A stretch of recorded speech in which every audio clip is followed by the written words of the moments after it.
Jai Radha Madhava Kunda Bihari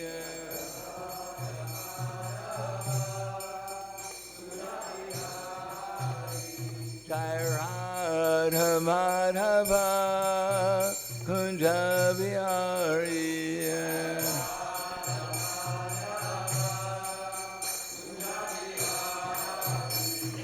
Gopi Jana Vallabha Girivanadari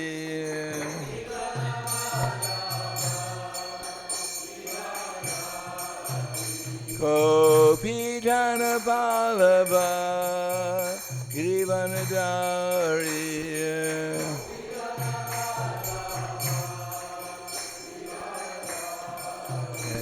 Yasodanandana Braja Janaranjana Yasodanandana Braja Janaranjana Yamunatiha Anacharya Yamunatiha Anacharya Jaya Radha Madhava Kunja Bihari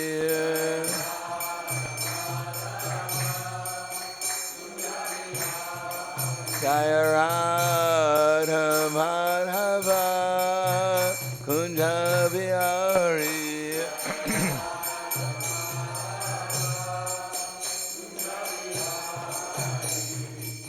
Gopi Jana Vallabha Girivanadari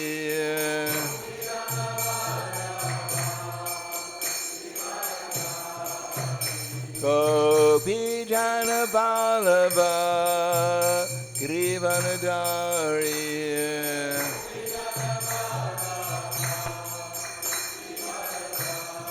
Yasodanandana Braja Janaranjana Yasodanandana Braja Janaranjana Yamunatiha Anacharya Yamunatiha Anacharya Jaya Radha Madhava Kunja Bihari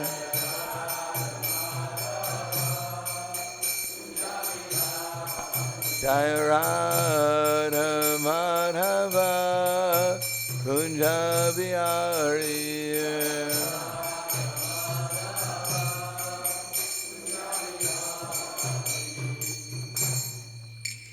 Jaya Vishupad Paramahansa Brahmadakasharya Asadhara Sadushi Shiman His Divine Grace Srila C. Bhaktivedanta Smaraj Srila Prabhupada Ki Jai Gaur Premanande Haribol Glories to the Son devotees All glories to Shri Guru and Shri Gauranga Namo Vishnu Padaya Krishna Prasthaya Putaya Srimati Bhaktivedanta Swami Tanamane Namaste Saraswatam Deve Gauravani Vacharane Nirvishesha Srinivadi Paskyatyade Siddharne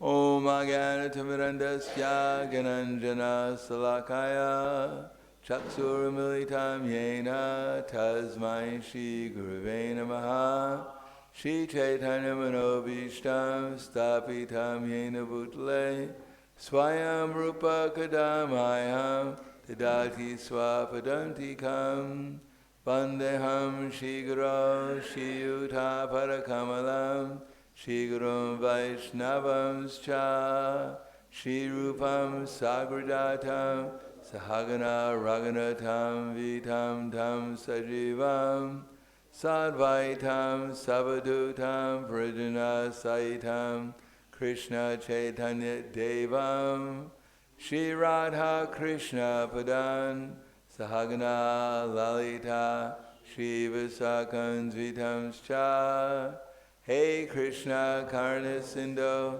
Dinabandho Jagatpate Gopesha Gopika Kanta Radha Kanta Namostute Tapta Kanshena Gaurangi Radhe Vrindavaneshwari Prishubhanu Sutta Devi Pranamami Hari Priye Vanchakalpa Trubhyascha Kripa Sindhu Vyevacha Patitanam Pavanebhyo Vaishnavebhyo Namo Namaha Shri Krishna Chaitanya Pranityananda Shadvaita Gadadhar Shivasati Gaura Bhaktavrinda Hare Krishna Krishna Krishna Hare Hare Hare Rama Rama Rama Hare Hare Om Namo Bhagavate Vasudevaya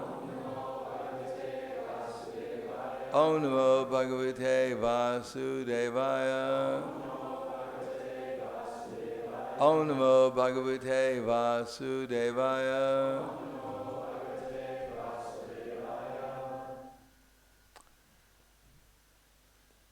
Bring your own scripture.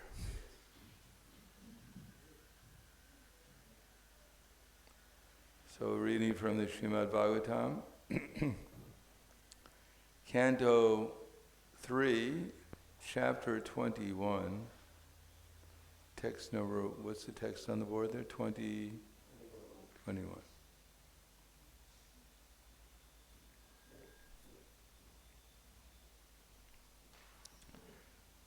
Tam tavanu bhutyo parata kriyartam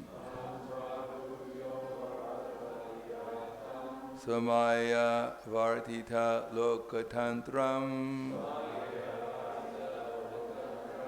namam ya bhikshnam namaniya pada Sarojam alpiyasi kamavarsham Tam tvanubhutyo parata kriyartam Swamaya vartita lokatantram Namam yabhikshnam Namaniya pada Sarojam alpiyasi kamavarsham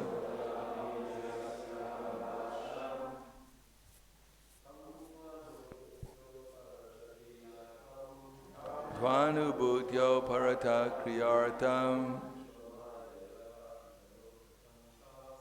Maya vartito lokatandram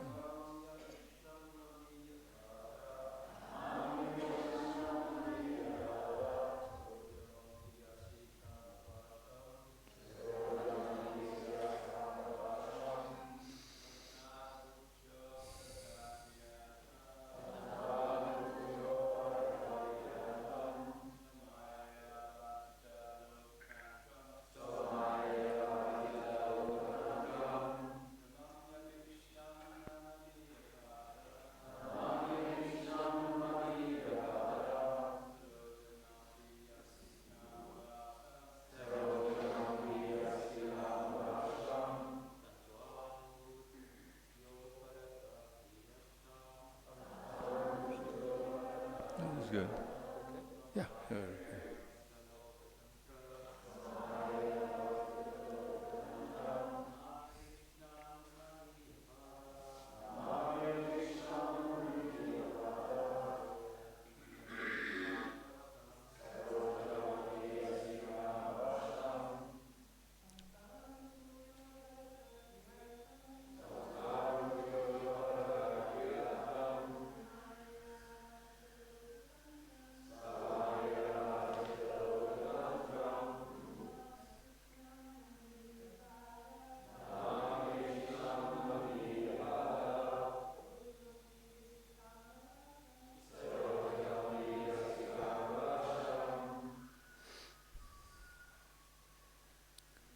Tam, that, tva, you, anubhutya, by realizing. Uparata, disregarded. Kriya, enjoyment of fruitive activities. Artam, in order that. Samaya, by your own energy. Vartita, brought about. Lokatantram, the material worlds. Namami, I offer obeisances. Abhikshanam, continuously. Naminiya, worshipable. Parasorojam, lotus feet. Apiyasi, on the insignificant. Kama, desires. Varsham, showering. Translation and purport by His Divine Grace, A.C. Bhaktivedanta Swami, Srila Prabhupada. I continuously offer my respectful obeisances unto your lotus feet, which is worthy to take shelter, because you shower all benedictions on the insignificant.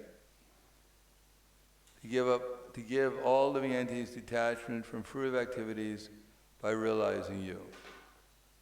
You have expanded these material worlds by your own energy. Please repeat. I continuously offer my respectful obeisances unto your lotus feet, of which it is worthy to take shelter, because you shower all benedictions on the insignificant. Give all living entities detachment from fruitive activity by realizing you. You have expanded these material worlds by your own energy. Purport. Everyone, therefore, whether he desires material enjoyment, liberation, or the transcendent loving service of the Lord, should engage himself offering obeisances unto the Supreme Lord, because the Lord can award everyone his desired benediction. In the Bhagavad Gita, the Lord affirms, Ye yatamam prapadyante, anyone who desires to be a successful enjoyer in this material world is awarded that benediction by the Lord. Anyone who wants to be liberated from the material entanglement of this material world is given liberation by the Lord. And anyone who desires to constantly engage in his service in full Krishna consciousness is awarded that benediction by the Lord. For material enjoyment, he has prescribed so many ritualistic sacrificial performances in the Vedas. And thus people may take advantage of those instructions and enjoy material life in higher planets or in a noble aristocratic family. These processes are mentioned in the Vedas, and one can take advantage of them. It is similar to those who want to be liberated from this material world. Unless one is disgusted with the enjoyment of this material world, he cannot aspire for liberation. Liberation is for one who is disgusted with material enjoyment. Vedanta Sutra says, therefore, atato brahma jignasya. Those who have given up the attempt to be happy in this material world can inquire about the absolute truth. For those who want to know the absolute truth, the Vedanta Sutra is available, as is Srimad Bhagavatam, the actual explanation of Vedanta Sutra. Since Bhagavad Gita is also Vedanta Sutra, by understanding Srimad Bhagavatam, Vedanta Sutra, or Bhagavad Gita, one can attain real knowledge. When one attains real knowledge, he becomes theoretically one with the Supreme. And when he actually begins the service of Brahman or Krishna consciousness, he is not only liberated, but situated in his spiritual life. Similarly, for those who want to lord it over material nature, there are so many departments of material enjoyment. Material knowledge and material science are available. and the Lord provides for persons who want to enjoy them. The conclusion is that one should worship the Supreme Personality of Godhead for any benediction. The word kamavarsham is very significant, for it indicates that he satisfies the desires of anyone who approaches him. But one who sincerely loves Krishna, yet wants material enjoyment, is in perplexity. Krishna, being very kind toward him, gives him an opportunity to engage in transcendental loving service of the Lord, and so gradually he forgets the hallucination.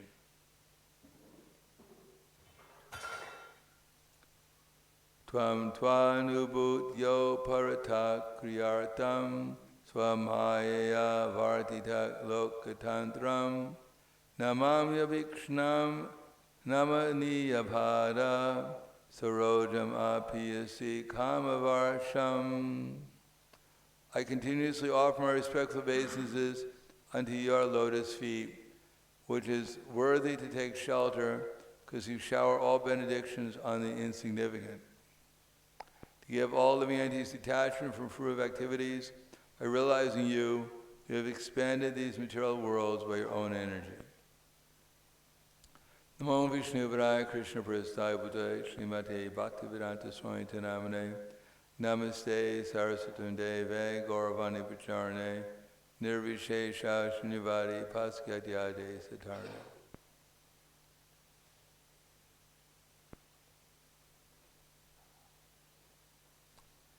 Interesting way of looking at the material world.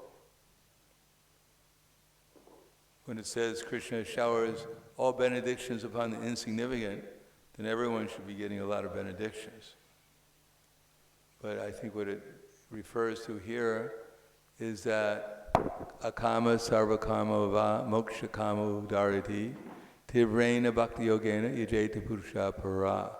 That whether one has no desire, or a sarvakarma, one has all material desire, or he desires moksha kama, liberation from the material existence, then one should worship Krishna. Nigama kalpatarar galitam palam sukhamukam drava samyutam. For instance, the Vedas are compared to a desire tree. And if one studies the Vedas, he can actually get whatever he wants, if one follows the process to get according to the Vedas. Now in modern Kali Yuga, of which we have the opportunity to experience, that even we want something, and even when we follow the so-called recommended methodology to get it, not only we don't get it, but all we get is problems. Kali Yuga means that the ass, as we all know, has a carrot in front of him, and he's advised that if you take one step forward, then you'll get the carrot. And he takes one step forward, and the carrot also goes one step forward. And he thinks the advice wasn't bad because I see the carrot still in front of me, but they're advising me that I only have to take one more step. So he takes one more step, the carrot goes one more step in front of him, and all day long he's pulling a very heavy load on his back, thinking there's only one more step, and then I'll get the carrot. So that means one more promotion, one newer iPhone, one more degree at the university, and then the carrot will be there. And we take one step, and the carrot goes one step in front of us. And at the end of the day, after working so hard, the kind washerman takes the load off our back and allows us to eat the grass underneath our feet and saves the carrot for the next day.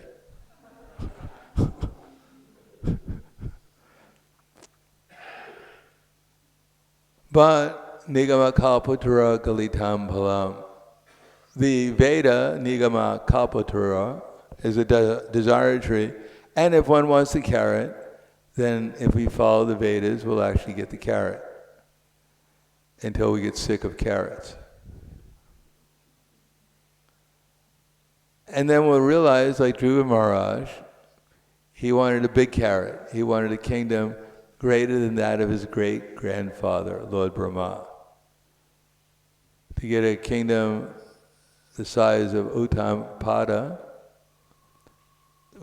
he was ruling over Bhumandala, much bigger than this little tiny earth that we think we're on. But Dhruva Maharaj wanted something much bigger than that. He wanted the kingdom bigger than the whole universe. So he had a big desire. But he followed Narada Muni's instructions, and he actually got the pole star as a kingdom, and that's bigger than the entire material little universe that we're in. So this idea of insignificant desires, he bestows benedictions even on insignificant desires, or as Dhruva Maharaj said, when he got the kingdom greater than that of his great-grandfather, Lord Brahma, then he considered that to be like broken pieces of glass, insignificant. But Krishna gave it to him anyhow. And what to speak of our poor selves, what we're desiring. Matter of fact, we don't even know half the time what we're desiring. We don't even know what the effect of our desires are. We don't realize, as Krishna says, nadate kasichit papam, na papam sukritim vibhu, agyanena vritam jnana, tena muyanti jantava. Nor does the Supreme Lord assume anyone's sinful or even his pious activities.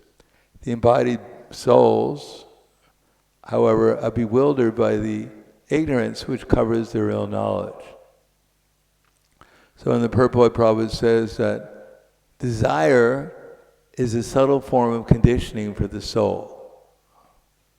So this body is being equipped to have as Prabhupada writes at the end of the purport, an hallucination. We're all living in a hallucination. Sometimes we think the hallucination is fantastic, and we want a bigger hallucination.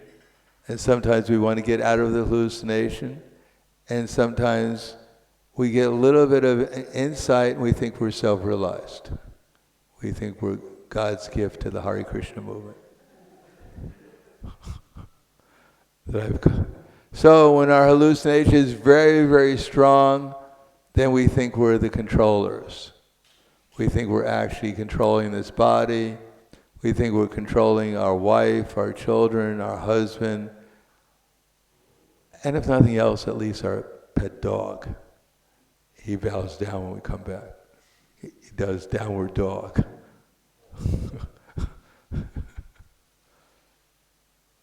And when the hallucination is a little bit less, and we think we're actually enjoying here, in spite of all the problems, we realize we're not the absolute controller. Usually when you're 20 years old, you think, I have a good opportunity to become the first controller in the universe. And then when you're 30 or 40, you realize that's not possible. But at least I can enjoy whatever I think I'm controlling. So that's the mode of passion. We think we can squeeze some enjoyment out of the material world. And in the mode of goodness, we give up, trying to be the enjoyer and the controller, and then we become the savior of everyone. Then we can give everyone good advice of how to avoid unnecessarily trying to control and enjoy, how to chew your food when you're eating, so that you can actually enjoy to a little extent, and you don't have to eat too much, become too much of an enjoyer. And how to become, don't try and control the whole universe, just try and control your family. That's hard enough. So we limit our desire to control, we limit our desire to enjoy, and then we tell everyone, that's our occupation, delivering everyone according to our unlimited knowledge and realizations how to properly enjoy and control in the material world. So behind all of that, covering us, is our false ego. And then to feed our false ego, there's so many desires coming through the mind. It's just like in America, they have these Ferris wheels. I don't know if you have them here. Merry-go-rounds. Merry, merry, merry, life is but a dream.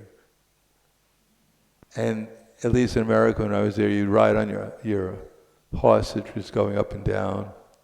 And then they had a little ring somewhere. And if you grabbed hold of the ring, if you get it and not fall off the horse and break your neck, then you get a free ride. So we're going round and around and around in the Ferris wheel, trying to get that ring to get a free ride.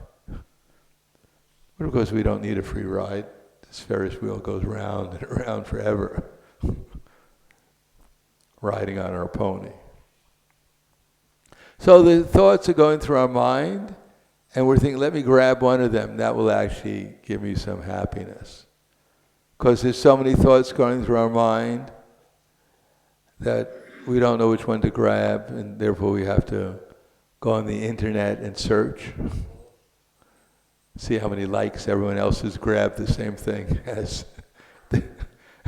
And so many likes. I'll grab that too, like everyone else.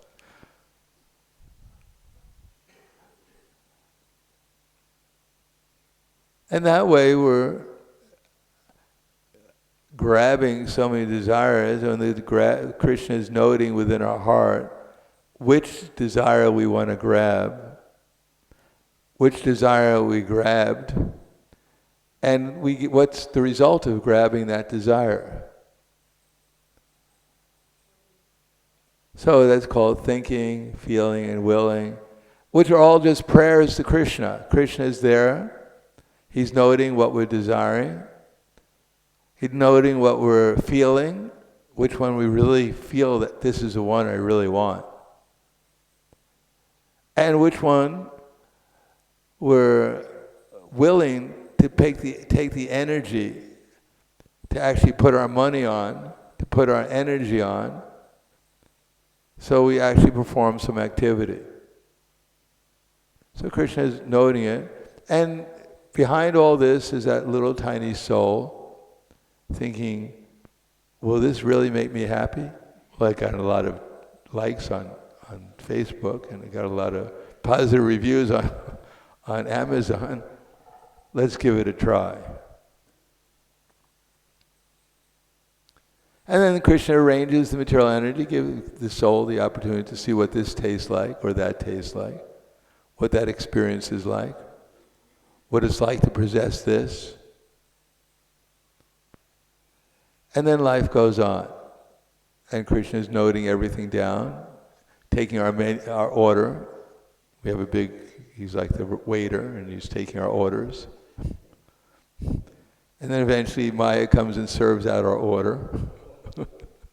The cook's there, arranging the material nature, and we're getting to enjoy or suffer the results of what we're ordering. So Krishna is behind the whole thing, whatever is going on, whatever is not going on so far, which will go on in the future. Krishna is making all these arrangements through his material nature, and we're sitting there desiring, hoping that this will make us happy. And indeed, it's like we see these children that they're waiting for their birthday, and they can't wait for their birthday. They can't wait for Christmas to get the present, exactly what they want. And then suddenly they open the present, and exactly what they want, and they feel this ecstasy. I've gotten it. I've conquered the material nature. My parents have surrendered to me. My life is I'm almost God. These big people are even surrendered to me. What to speak of those bigger people in the future? The whole world will surrender. And you play around with the toy sometime, you break it a little bit, throw it. And you get tired of it and just throw it off to the side, put it into the room for your toys. Nowadays you need an extra room for the children's toys. And then you go on watching television, And when you get a little bit older, you go on Amazon or whatever and read the reviews. And then it's just more toys, bigger toys. And that feeling, I've gotten the toy, and going out and showing it to everyone. What kind of phone do you have? Is it a smartphone? No, I got a dumb phone. Smartphones are for dumb people.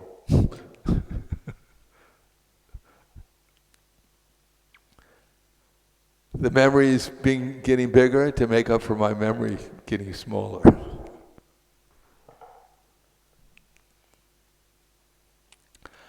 Therefore, the Vedas are arranged in such a way as to fulfill our desires. If we follow the Vedas, people are frustrated nowadays because they don't know Nite Vidu Swartagatim Hi Vishnu. They don't know that the aim of life is to obtain Krishna. They're convinced that the aim of life is sense gratification. Matirana Krishna Parataksatova Mito Bipadyeta Griha Ratanam Adanta Gobir Vishatam Tamizram Punak Punas Charvananam. The real problem in the material world is that they don't know that Krishna is behind the material world. That's the problem. It is not that people are simply trying to enjoy sense gratification. That's inevitable. One cannot just walk out of the material body and say, I'm detached. It's not possible to just walk out and walk back to the spiritual world. That opportunity is very rare, and many times people don't even take it, if it was possible. Like Tukaram. Tukaram, he was such a great devotee, he was doing Harinam, Sankirtan all over South India. He was completely renounced. And one day a Vaikuntha airplane came to take him back to the spiritual world, even in his self-same body. Unfortunately, and all the villages, we can see, at least in the movie you can see, all the villages coming out, they're seeing the Vaikuntha airplane. And everyone's cheering, and before he's going back to the spiritual world, Tukaram runs into his house and says to his wife, come with me, we're going back to the spiritual world.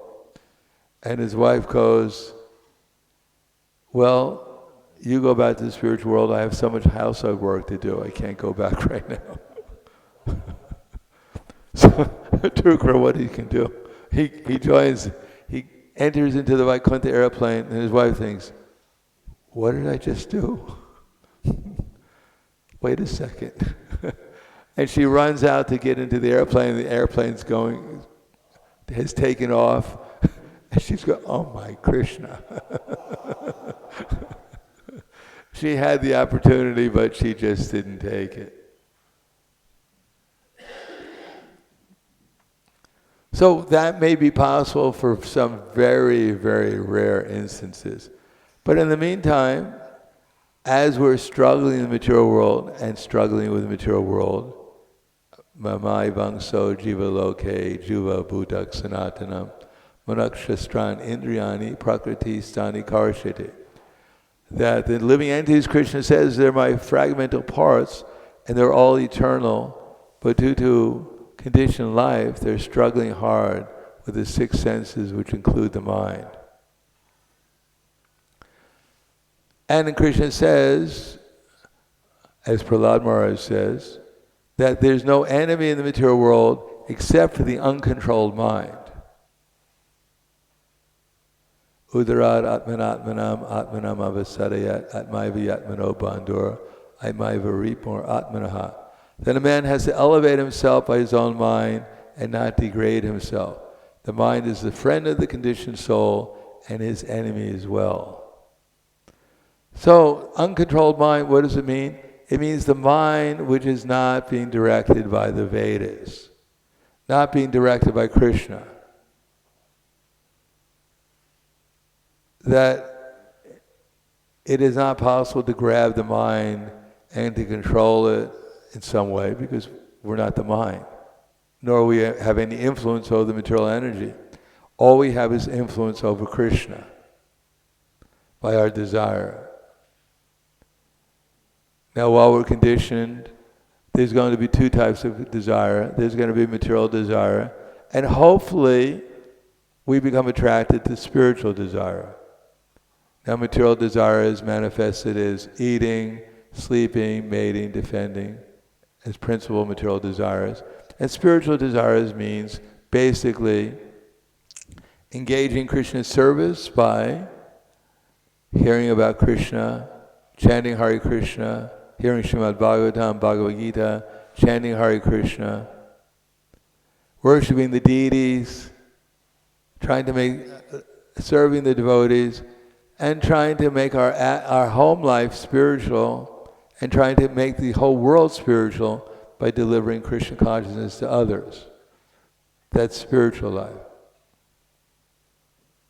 So those two desires are going to be there. Now, if we just deny material desires, we decide that eating, sleeping, mating, defending, I'm not going to do that anymore. I'm going to become like Raghunath Das Goswami, and I'm going to eat a little bit of buttermilk every other day. Or I'm going to follow in the footsteps of Dhruva Maharaj, and for 3 weeks, or for 1 month now, I'm going to fast and only eat kapita fruit, which will be imported from India, every third day. Now today is Advaita Acharya's appearance day, and it's a half-day fast. So we can congratulate ourselves that we can fast for half a day. Or to speak of next 3 days is also fast days. Now we continue on for a month and only eat every third day a little bit of kapita fruit. Prabhupada writes, this is a fruit that in India only the monkeys would eat in one place. In another place he says it's actually a very good fruit. Depends how hungry you are, I guess. So we can try that.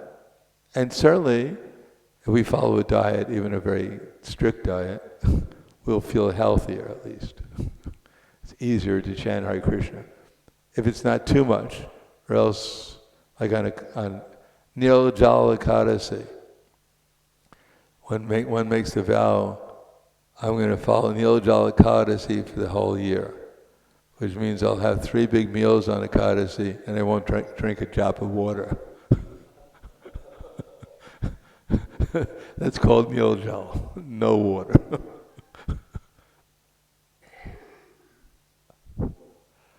So we can follow that, and it'll be a little inconvenient. But in the second month, Dhruva Maharaj only ate leaves that fell from the tree every 6th day. Hopefully it was during autumn or sometime when the leaves fell, or else you'd have to spend the whole day looking for a leaf to eat. And then the next month, he only drank a little bit of water every 3rd day. And the next month after that, he only took 1 breath of air every 12th day. And the next month after that, he stopped breathing. And the month after that, he stopped breathing and stood on 1 leg.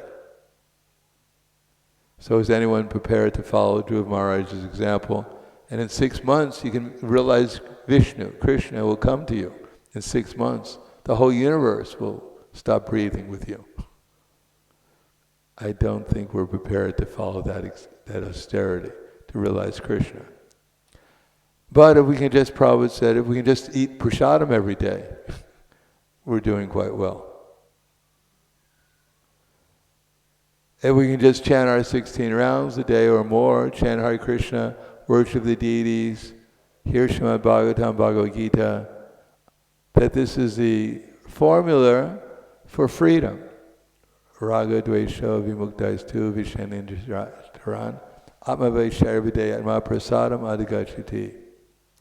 This is the formula that Srila Prabhupada has given us, and it doesn't matter if we live in the temple, if we live in our home, to follow this formula, and at the same time try to regulate our eating, sleeping, mating, defending, according to our capacity, and then gradually as we regulate it, as we increase our devotional service, then some of these desires that go through our mind will think, oh, this is not really doing me very much good.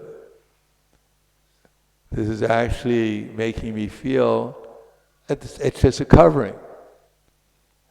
We have this covering over our real minds that doesn't allow the holy name to get through, doesn't allow the Srimad Bhagavatam to get through. It doesn't allow us to see the deities as they actually are, or even the devotees, or anything. They're just coverings. And paravasthavadabodha jata yavana jagnasita atmatatvam yavan kriyastavadidam manovai karmatmaka yena sharira bandhaha. That as long as we allow these thoughts to go through our mind, and we don't use our discrimination to understand what they are and what's their value, if we don't look at them, even people go on the internet, as I said, before they buy something, they get some reviews. They're not going to spend a whole lot of money on a fancy computer. Most people won't, because most people don't have that much money. They want to find out what is the value of this product, if there's a better value, another product which might be better, which actually may make me happier, maybe more useful, maybe more permanent. Who's going to buy a computer for 5,000, 10,000 Aussie dollars? It's only going to last a week. Great computer for that 1 week. I was amazed. It worked so nicely. Unfortunately, it broke down the next week and I had to buy another one. So we want value for our money.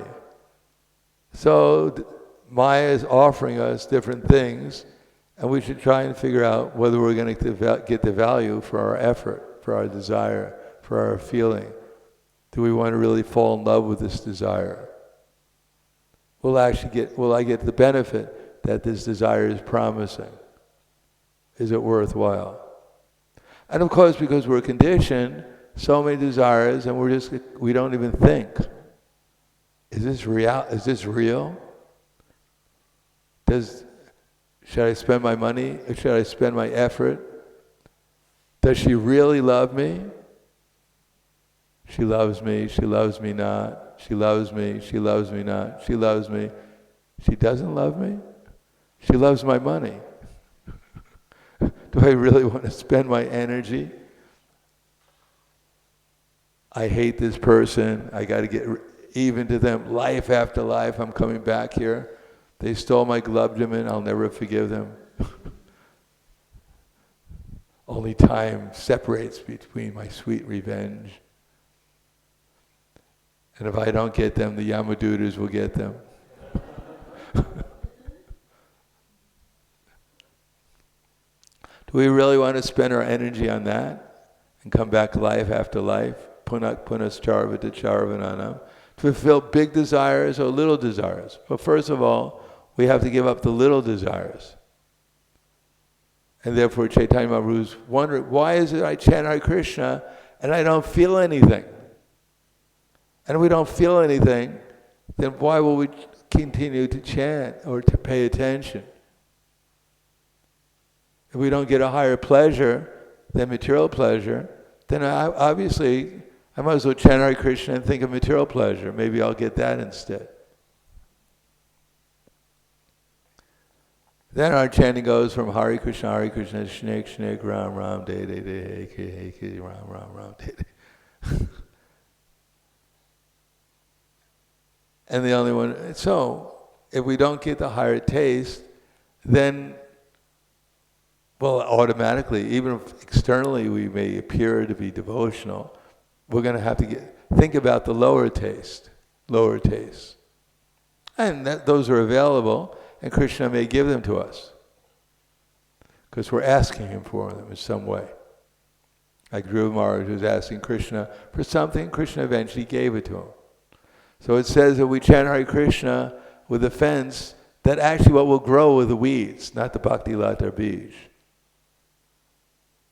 not the Bhakti Lata Kripa. the weeds will grow, and then we'll become entangled in material existence. So one has to have some discrimination. Is this really what I want? Is this really, do I want Krishna? Or do I want to make plans in my mind? Because when there's thinking, then Krishna is in our heart. Didami buddhi yogam tam. That's for the devotees. And sarvasya chaham ridi shanavishto matak smritir jnanam aponam cha. Krishna is right there. He's our guide. He's our friend. This we have to understand. And that He's giving us remembrance, knowledge, and forgetfulness. And if we're desiring something, then Krishna will give us intelligence, how to get it, whatever we want. Of course, if we're desiring something and we take shelter of Krishna, then Krishna will help us. And we can get whatever we want in this material world.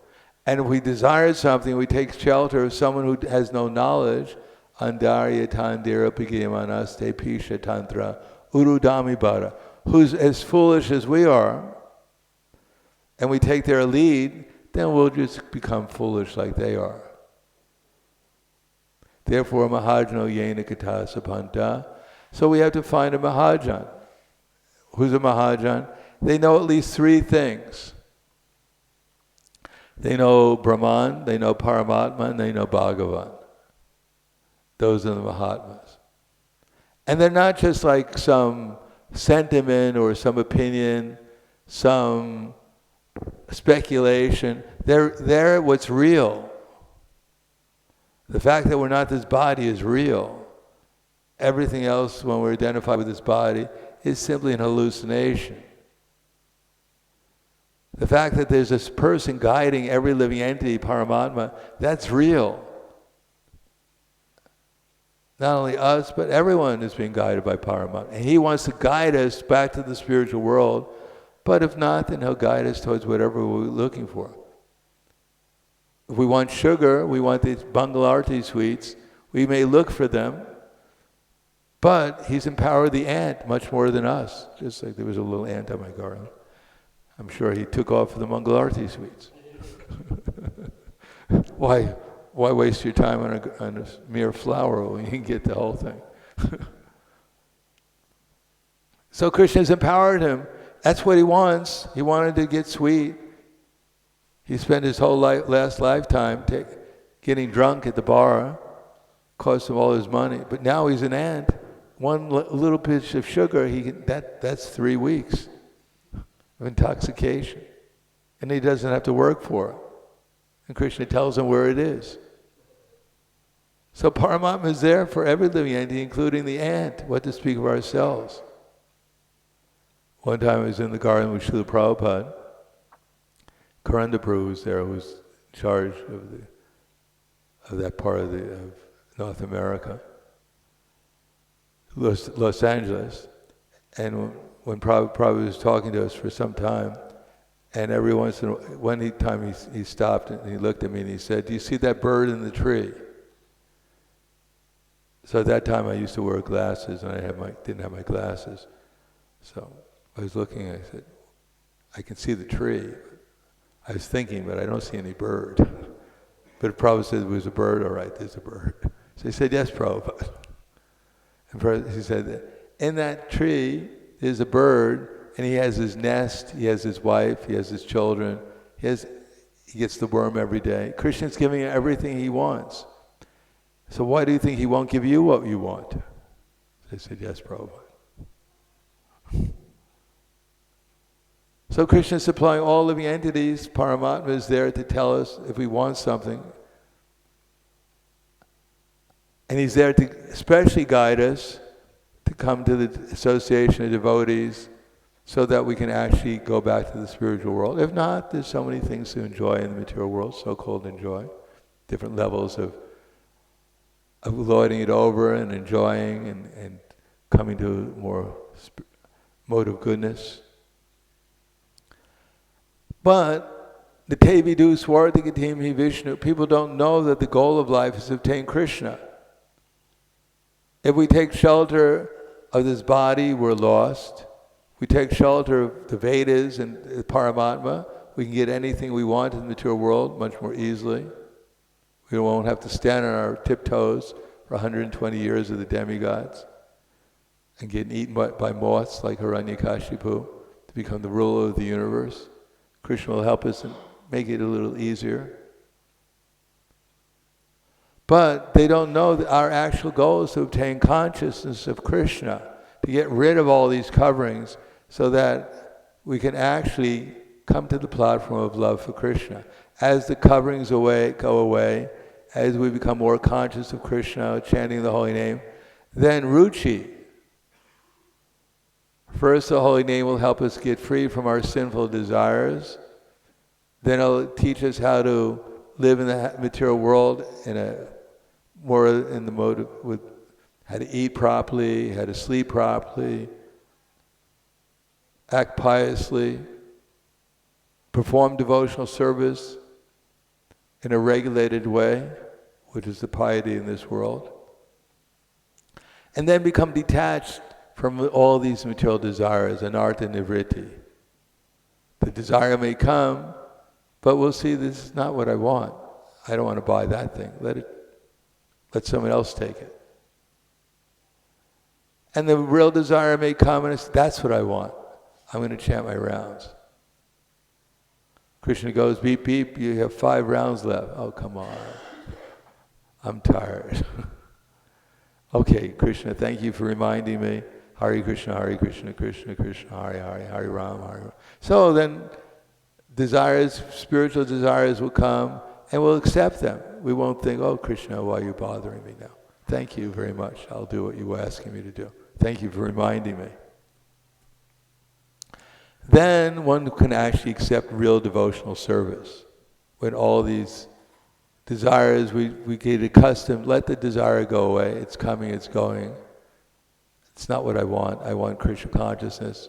And one by one, we'll become less attached to these desires. And then we can accept real devotional service. And as we accept real devotional service and can concentrate our minds upon Krishna, as the covering goes away, as the holy name becomes more attractive, as we can feel Krishna's presence in the holy name, as we can remember his forms, his quality, and his pastimes, as they become more and more pleasurable and nectarian, as we can taste actual love, what love means, what devotion means, then we rise up to the platform of actually understanding Krishna in truth and everything else in truth. Then we'll fall in love with Krishna again. Then we'll become so attracted to Krishna that we cannot live a moment without Krishna consciousness, just like a fish cannot live without water. So that's the process, one by one, understand what's to be done and what's not to be done.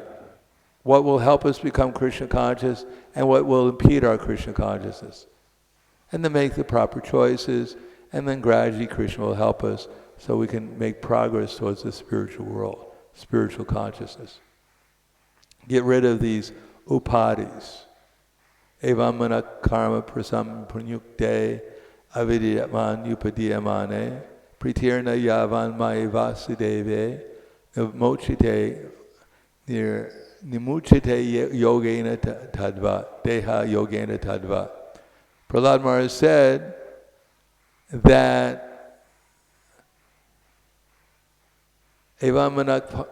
our minds are full of all these false designations. I'm from this country, I'm a man, I'm a woman, I have this service to do, this is my identity. But these are all upadis. We're not any of these upadis. We're actually Krishna's eternal servant. And we can become free from them, evamana karma prasamyukte avidyatman. They're all part of the mode of ignorance. Pritirna yavan maya vasudeve. Then one can actually develop love for Krishna. But without that, mochite deno yogena tadva. There's no possibility of liberation from the material world. We may go to Brahmaloka, we may go to Yamaloka. We may come back to Mulunbar, but there's no liberation. Simply choosing from Maya's Amazon.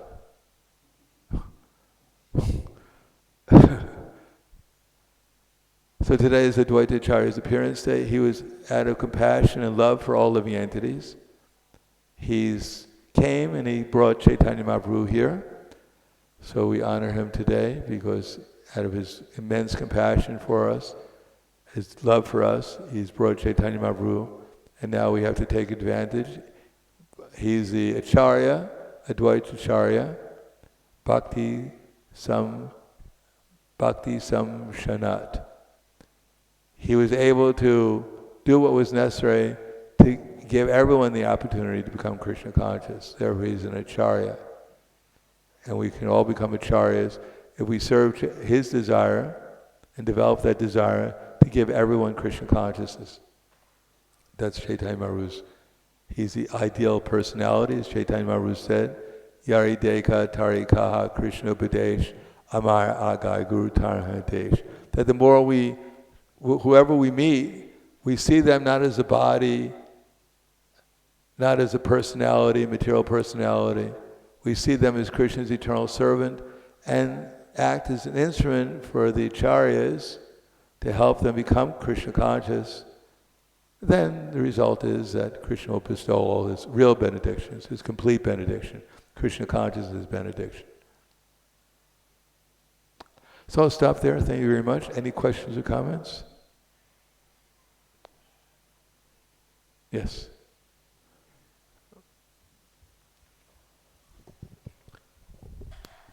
Hare Krishna. Nice to have you back after so many years, Maharaj. It's said that the mind's rejecting and accepting, and in spiritual life it's very important what we're accepting and what we're rejecting. How much role does the intelligence have in that? Because the intelligence is above the mind when it comes to rejecting and accepting from the mind. Well, if we have intelligence, then we can know what's to be done and what's not to be done. Therefore, Krishna consciousness is called Buddhi Yoga. Now, Buddhi Yoga means at least spiritual intelligence. That is the intelligence to know what's to be done and what's not to be done. For instance, Krishna says, Pravritim cha navritim cha jana navadur asara nasocham napi chacharo nasatyam teshu vidyate. Those who are demoniac, he begins with explaining who they are. They don't know what's to be done and what's not to be done. Neither cleanliness, nor truthfulness, nor proper behavior is found in them. So cleanliness, truthfulness, these are Brahminical qualities, and proper behavior. Instead, because they don't have that, asatyam apratishtam te jagaroharanishwaram aparishparam sambhutyam kemaya kamahaitukam. They say that this world is unreal, it has no foundation, it has no God in control, it is produced of sex desire, and has no other cause than lust. So if we don't accept Buddhi Yoga, then we'll accept Maya Yoga. Then, etam drishtim avashtavya nashtatmano nabuddhaya pravanyaka karmana shaya jagato hita. Then, following such conclusions and loss to themselves, the demoniac create horrible, unbeneficial works meant to destroy the world. Then we'll continue to helping destroy the world, destroy our own existence and everyone else's. So how to know? Tasmat shastram pramanam te karya karya vyasito yatva shastram vidanakto karma karma viharati. One should know what's duty and what's not duty by the regulations of the scripture, and knowing such rules and regulations, one should act so that one can gradually be elevated. So we have to read Prabhupada's books. If we don't know Prabhupada's books, then we won't know what to do. And if we don't consult with those who do know Prabhupada's books, who have assimilated them, so can give us proper advice under different circumstances, then we might know what to do. And if we will to do it, we agree to do it, then we'll make progress. Otherwise, we just work every day as we go along, and we're not really conscious of what the scripture says, what Guru says, what Shastra says, what Sadhu says. then how is it possible to make any progress? It's impossible. Of course, if we just go along even mechanically following this process, take prasadam every day and try to chant something that appears to be somewhat like Hare Krishna. We read the books, at least open them up and even sleep on them. At least we get some association with knowledge. And if we come to the program and worship the deities, even in our house, wherever it is, and we try to serve the devotees, even by hearing them chant the holy name and thinking, wow, that person might even be a devotee. How amazing. Such a rascal, and he might even be a devotee. That's service, a little bit of appreciation. Then we'll make some progress. A little bit. Better to get more serious though. But anyhow, that's also may take some longer time. Anything else? Thank you very much. Grantaraj Srimad Bhagavatam ki jai. Srila Prabhupada ki jai. Gaur Premanande.